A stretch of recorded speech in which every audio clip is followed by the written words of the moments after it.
Assalamu alaikum everyone. Hope you all are doing well. So we are back with our CSS Park Affairs series. हम CSS Pakistan affairs का syllabus discuss कर रहे हैं as per FPSC।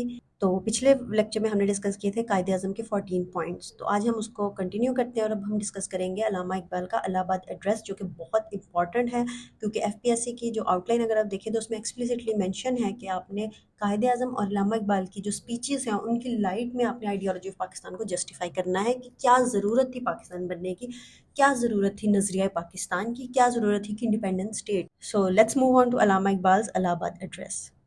आपको पता है कि जितने भी पॉलिटिशियंस, थिंकर, स्टेट्समैन और फिलोसफर्स होते हैं उनके जहन में complex social, cultural, political, linguistic issues हमेशा रहते हैं।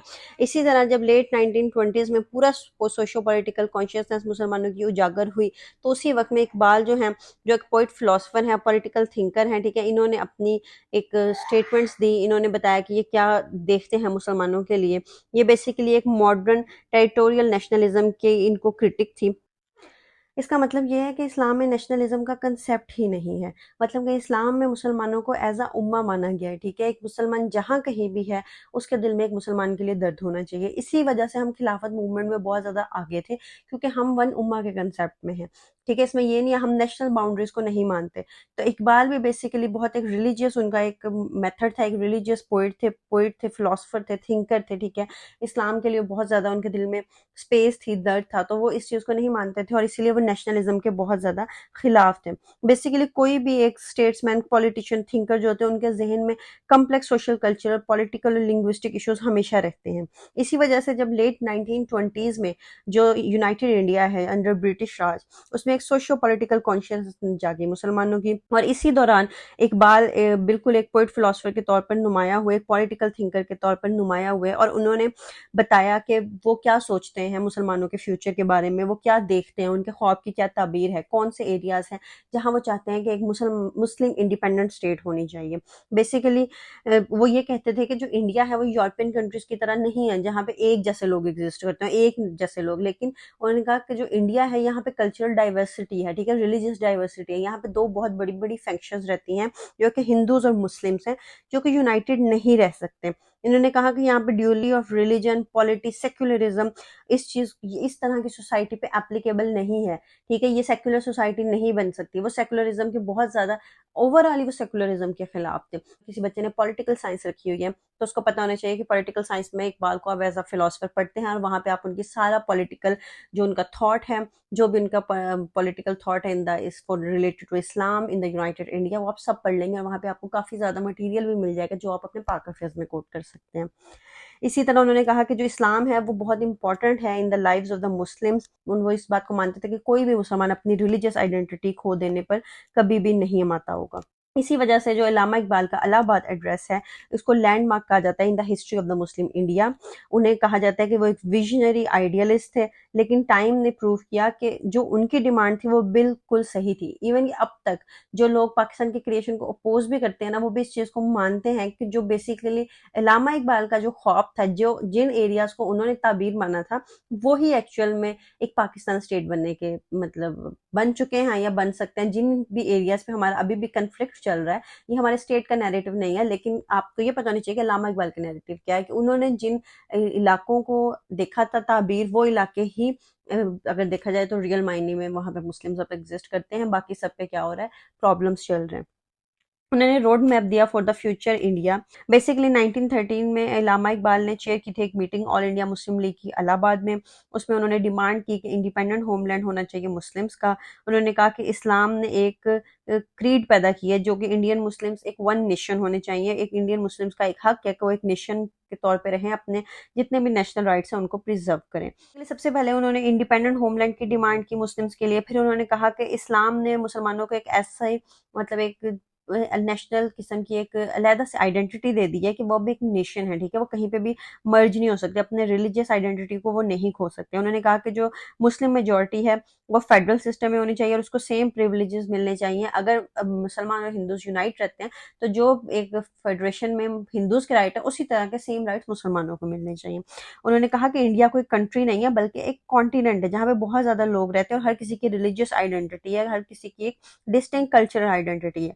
और उन्होंने कहा कि एक फेडरलिस्ट सिस्टम कभी भी सक्सीड नहीं कर सकता without recognising the national identity of Muslims, ठीक है। उन्होंने मॉडर्न नेशनलिज्म की बात की, यूनिटरी फॉर्म ऑफ गवर्नमेंट की बात की। उन्होंने कहा कि जो यूनिटरी फॉर्म ऑफ गवर्नमेंट है वो बेसिकली अनथिंकेबल है मुस्लिम्स के लिए, कि वो एक माइनॉरिटी, अगर यूनिटरी फॉर्म ऑफ गवर्नमेंट आ गई इसका मतलब ये है कि मेजॉरिटी रूल करेगी, और मेजॉरिटी रूल करेगी तो फेडरेशन नहीं होगी। एक यूनिटरी फॉर्म ऑफ गवर्नमेंट का मतलब ऐसे है, जैसे आपको पता है कि एक ही जो सिस्टम है वो पूरे मुल्क पे चलता है, ठीक है। अभी हमारा भी यूनिटरी फॉर्म ऑफ गवर्नमेंट नहीं है, हम एक फेडरल स्टेट में रहते हैं। फेडरल का मतलब होता है कि जितने भी आपके प्रोविंसेस हैं आप मानते हैं कि उनकी डिस्टिंक्ट कल्चरल आइडेंटिटी है, तो हम कोई भी एक चीज नेशनल करके सब पे थोप नहीं सकते। इसीलिए जो पाकिस्तान है वो इस टाइम एक फेडरल स्टेट है, उसने अपने सारे प्रोविंसेस को फुल प्रोविंशियल ऑटोनॉमी दी गई है, और हर कोई अपने जो, जैसे अगर कोई बलोची या कोई सिंधी है तो उसको पूरा पूरा इख्तियार है कि वो अपने जो भी कल्चरल आइडेंटिटी है उसको प्रिजर्व रख सकता है, और कोई भी फेडरेशन इसी तरह ही सक्सीड होती है, इसके अलावा इसका कोई हल नहीं है।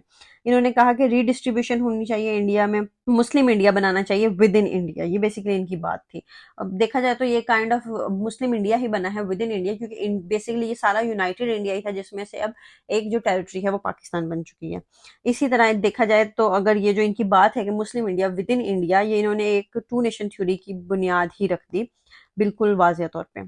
इकबाल ने कहा कि वो चाहते हैं कि पंजाब, एनडब्ल्यूएफपी, सिंध और बलूचिस्तान एक सिंगल स्टेट बने, either with in the British Empire और इंडिपेंडेंटली, और वहाँ पे मुसलमान अपने जितने भी उनकी जो भी डिमांड्स हैं वो पूरी करें, जो उनकी रिलीजियस आइडेंटिटी है उसको वो अच्छे तरीके से कंडक्ट करें, अपने रिलीजियस रिचुअल्स को होल्ड करें, हर चीज़ करें जो उनका मजहब उनको करने की इजाज़त देता है।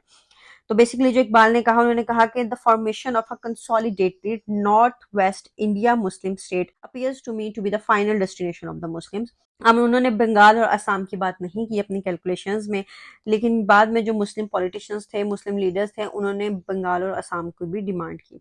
कुछ क्रिटिक्स ये कहते हैं कि इकबाल ने कभी भी इंडिपेंडेंट स्टेट की बात नहीं की। इसी तरह कुछ क्रिटिसिज्म कहते हैं कि जो मतलब इकबाल के जो लेटर्स थे जिन्ना को जो उन्होंने लिखे, उन लेटर्स से ये पता चलता है कि आपने इंडिपेंडेंट स्टेट की बात नहीं की, लेकिन आपको ये पता है कि उस टाइम वो इतना लॉजिकली इंडिया को तोड़ने की बात नहीं कर रहे थे, लेकिन उनके बाकी सारे जितने भी आप देखिए कि उनके व्यूज थे वो सारे इस चीज को मानते थे, क्योंकि आपको पता है वो नेशनलिज्म के खिलाफ थे, पॉलिटिकल नेशनलिज्म उन्हें पसंद नहीं था। लेकिन उन्होंने ये भी कह दिया था कि मुसलमान कोई माइनॉरिटी नहीं है कि वो कहीं भी सब्जुगेट होकर रह लेंगे। उन्होंने यूनिटी सिस्टम को बिल्कुल इनकार कर दिया। उन्होंने कहा कि चलें एक फेडरल सिस्टम बनाएं, लेकिन जो मुसलमान है उनको एक मुस्लिम इंडिया देना चाहिए, एक ऐसी स्टेट, एक ऐसा रीजन जहाँ पे जो मुसलमान है वो माइनॉरिटी ना हो बल्कि मेजॉरिटी बन के रूल करे, और उनके कोई भी जो राइट्स हैं वो सब्जुगेट ना हो। तो बेसिकली अगर हम इलाहाबाद एड्रेस की सिग्निफिकेंस देखें तो इसने बहुत ज़्यादा new opportunities the in terms of a separate homeland.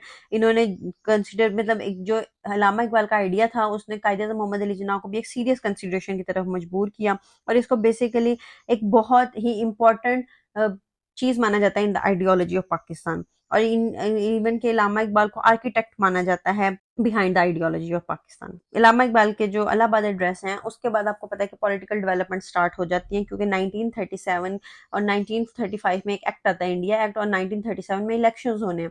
अब ये जो इलेक्शंस हैं ये भी बहुत इंपॉर्टेंट होंगे, क्योंकि ये भी बहुत ज़्यादा चीज़ें वाजिया कर देंगे। तो अपनी नेक्स्ट वीडियो में हम देखेंगे कि इंडिया एक्ट आया और उसके बाद जो पहले इलेक्शंस हुए 1937 के इलेक्शंस, उसमें क्या ऐसा चीज़ हुई, क्या ऐसा हुआ कि बस अल्लामा इकबाल की जो भी बातें थी, कायदे-ए-आज़म का जो भी मोटो था वो बिल्कुल वो स्टेडफास्ट हो गए इस बात पे कि अब हम इकट्ठे नहीं रह सकते, अब पाकिस्तान मूवमेंट आएगी, और कैसे 1940 23 मार्च 1940 को पाकिस्तान रेजोल्यूशन पास हुई। So this is all for today. In the next video we will discuss India act, the elections of 1937, Lahore resolution, and finally the independence of Pakistan. So till then, stay tuned. Allah Hafiz.